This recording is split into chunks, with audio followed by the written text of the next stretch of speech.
Tale of two halves, wasn't it? What are your thoughts? I thought we battled, sort of got away from us, towards the end of the third and the fourth. We're just playing a lot of guys right now that haven't had that NBL experience, and then coming in here, obviously, and playing in front of a packed crowd.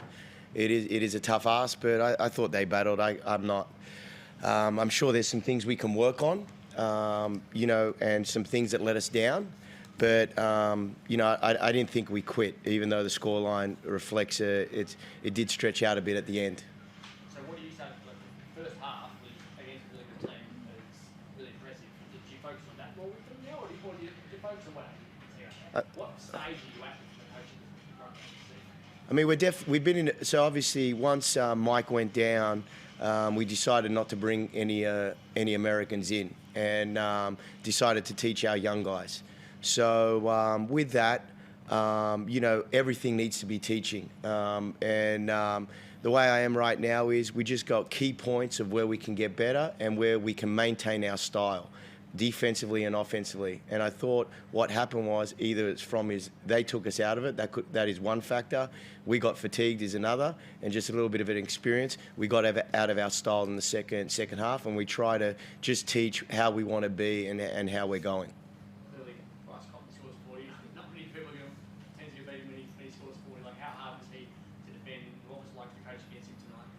I mean, he's obviously a great player in this league, and he had a great game.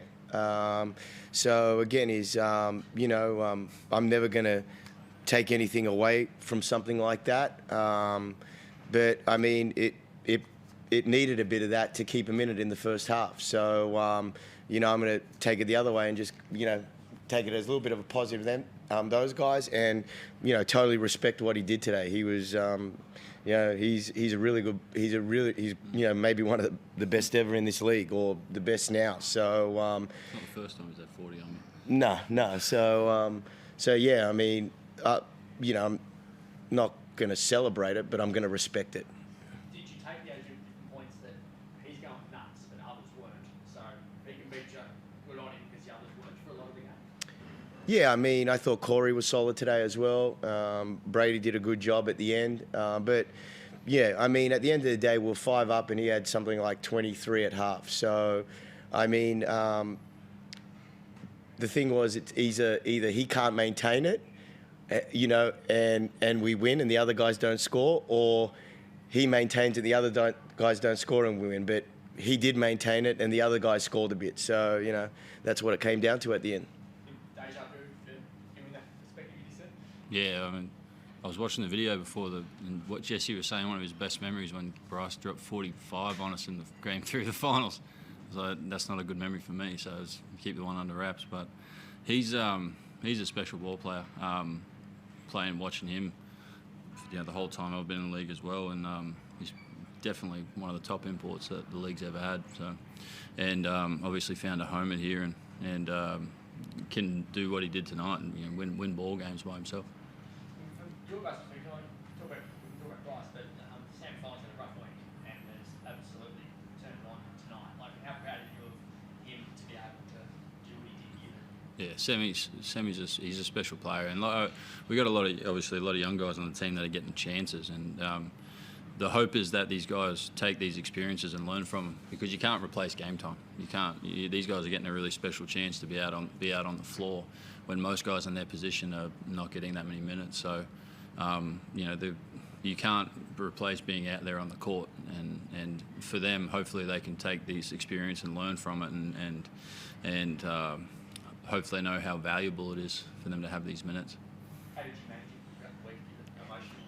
I mean, obviously, he came to me, after it happened, and we didn't really know what it was. But right now, it's just support. I mean, I think he's going to go see Harry tomorrow, which is great. We're just supporting him, first of all, and then obviously supporting his family, his parents, and his 2 sisters. And then obviously we all at the Hawks have a special bond with Harry. We still communicate with Harry. We're still communicating with him now. He's still a good friend of a lot of our guys on the team and a lot of guys on the staff. So all all we do with Sam is show him love that way. And, you know, we know that Harry's going to get through it. And we can't wait to see him get through it. So all we could do is be there for Sammy, and all Sam can do is ask for what he needs, and that's what's going on right now. And he was able to lock in today and have a great game and show a lot of toughness. So credit to him and credit to his family. I'm sure they're all proud of him, and it's a little bit of a perk for them as they're going through a really tough time.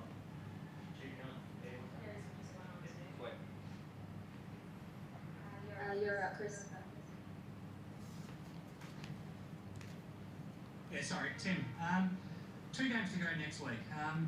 2 home games. You got the chance to, I guess, play spoilers a little bit when you play 2 teams trying to play finals. But as a playing group that you're part of, what are you trying to get out of these 2 final games next week? Just to finish the season the right way.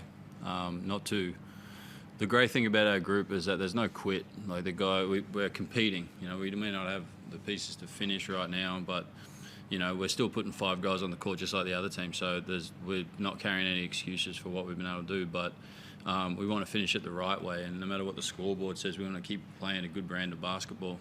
And as hard as it is to show up every day with knowing what the record is, all the guys have been incredible in terms of their attitude towards the approach to practice, the approach to weights, the approach to shoot around. They've been nothing but professional. So, you know, that makes the situation a lot easier to be around people that are still committed to what Jake's trying to do. So it's been really good to see the boys stay positive, you know, and still stay motivated to come out and put on good performances. Like I said, I don't think they bloke it out at the end, but you know, I really think we've been competitive in a lot of our games. But you know, we just want to finish it the way we've been playing a few, you know, the games where we've been competitive. So. And yeah, there's chances we can get wins. We know we can get wins. It's just whether on the night we finish games off. I've been here to see all 14 years of your career, so I hope we haven't seen the end of you. But I guess because there's been a couple of times when you thought your career might have ended already, that there's a chance that these are your last 2 games. Do you think about that at all? Yeah. Or have you thought about it? Oh, definitely. In this situation, they're all, you know, could be the last ones, and to be honest with you, they probably will be. So, I'm just trying to.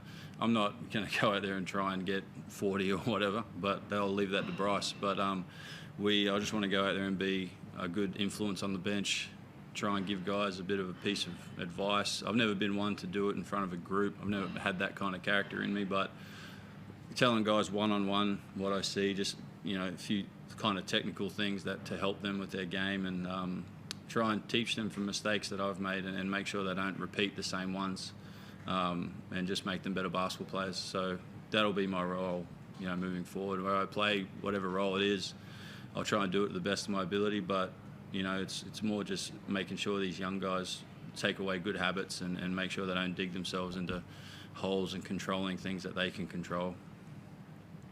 In that case, finishing off with 2 wins and knocking down a few threes along the way, that'd be a nice way to bow out, wouldn't it? I wouldn't say no, but like I said before, I just want it to finish the right way. You know, I just want us to keep competing. As long as we compete and we have the effort, I'm proud of the fellas, because like I said before, the experience that a lot of these guys will get out of these minutes where we, like Jake said, we haven't brought in that extra American. We've relied upon our Australian guys to give them more experiences. I think it's going to pay dividends for those guys moving forward in their careers, because game time is incredibly valuable. Like, you can't, you know, no matter how much you train, you put yourself in a 13,000 seat environment and see how you get put to task.